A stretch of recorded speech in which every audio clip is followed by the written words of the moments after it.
আমি কিন্তু আগেই প্ল্যান করে রেখেছিলাম যে শুক্রবারে বিরিয়ানি রান্না করব। তো সেই মোতাবেক আমি কাজ করছিলাম। আর শুক্রবার আসলে কিন্তু একটু দেরিতেই ঘুম থেকে ওঠা হয়। সো হ্যালো এভরিওয়ান, আসসালামু আলাইকুম, কেমন আছেন সবাই? কে কোথা থেকে আমার ব্লগটি দেখছেন কমেন্টে কিন্তু অবশ্যই জানাবেন, আর জানতে পারলে কিন্তু আমার অনেক বেশি ভালো লাগবে। তো ঘুম থেকে ওঠার পরই আমি আমার বেডটা গুছিয়ে ফেলি, গুছিয়ে ফেলার পর ঘর ঝাড়ু দিয়ে ফেলি। শুক্রবার হলেও আমার হাজব্যান্ড বাইরে চলে গিয়েছিল, কারণ তার একটা কাজ পড়েছিল। আর আমি মাংসটাকে কিন্তু আগে থেকেই কেটে কুটে ফ্রিজে ধুয়ে রেখে দিয়েছিলাম। তো শুধু ফ্রিজ থেকে বের করেছি আর বরফ ছাড়িয়ে নিয়েছি। আর এর মধ্যে আমি সব রকমের মশলা দিয়ে জাস্ট ম্যারিনেট করে রাখবো। তারপর আমি আমার বাকি কাজগুলি করব। বিরিয়ানি মশলা থাকার কারণে কিন্তু রান্না করা এখন অনেক বেশি ইজি হয়েছে। এখানে এক্সট্রা আলাদা করে তেমন কোনো মশলা অ্যাড না করলেও চলে। আমি এখানে জাস্ট অ্যাড করেছিলাম আদা পেস্ট, রসুন পেস্ট আর কাঁচা পেঁয়াজ কিছুটা। আর বেরেস্তা করা পেঁয়াজ সেটা আমি চিনি দিয়ে মেখে একটু ভেঙে দিয়েছিলাম। তারপর আমি বিরিয়ানি মশলাটা এখানে অ্যাড করেছি পরিমাণ মতো। এভাবে ম্যারিনেট করার পর আমি 10 থেকে 15 মিনিটের জন্য ঢাকনা দিয়ে রেখে দিয়েছিলাম। আর এদিকে আমার হাজব্যান্ড বাইরে থেকেও চলে এসেছে, সে গোসল করে বাইরে যাবে। সে বলতেছিল আজকে সে দুপুরে খাবে না, সে বলতেছিল যে সে নামাজ পড়ে বাইরে চলে যাবে, সে বাসায়ও আসবে না। আর এটা একটা সাডেন ডিসিশন ছিল, সেই কারণেই কিন্তু তাকে চলে যেতে হচ্ছে।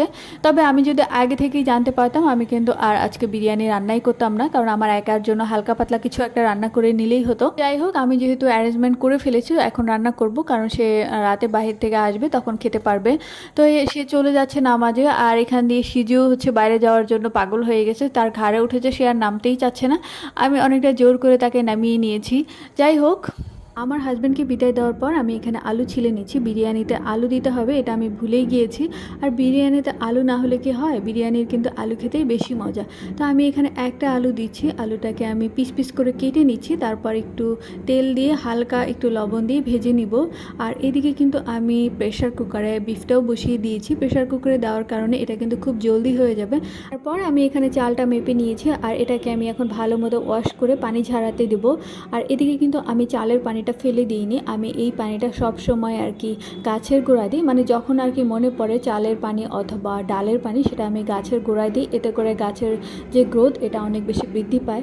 আর এই ফাঁকে আমি কিন্তু আমার শাওয়ারটা সেরে নিয়েছি, আর শাওয়ারে যাওয়ার আগে কিন্তু আমি বিরিয়ানিটা বসিয়ে দিয়েছি। তো এখন জাস্ট আমি ঢাকনাটা খুলে এখানে কিছুটা ঘি অ্যাড করব। আর এই যে ছিদ্রটা আছে এই ছিদ্রটা বন্ধ করে দেবো, কারণ এখান থেকে বাষ্প বের হচ্ছিল। কারণ বিরিয়ানিটা কিন্তু এখন অনেকটা সময় দমে রাখতে হবে। তারপর এদিকে আমি শসা, টমেটো আর গাজর কেটে নিয়েছি। এটাকে আমি এখন একটু লবণ, একটা কাঁচামরিচ আর সরিষার তেল দিয়ে মেখে নেব। আমার রান্না কিন্তু একদমই রেডি। তো আমাকে আজকে একা একাই খেতে হবে, যেহেতু আমার হাজব্যান্ড বাইরে। সো এটাকেও আমি এনজয় করছি। প্রথম না যে ফ্রাইডেতে সে বাইরে, মাঝে মাঝেই শুক্রবারে তার কাজ থাকে, যখন আমাকে একাই বাসায় থাকতে হয়। আর নর্মাল ডে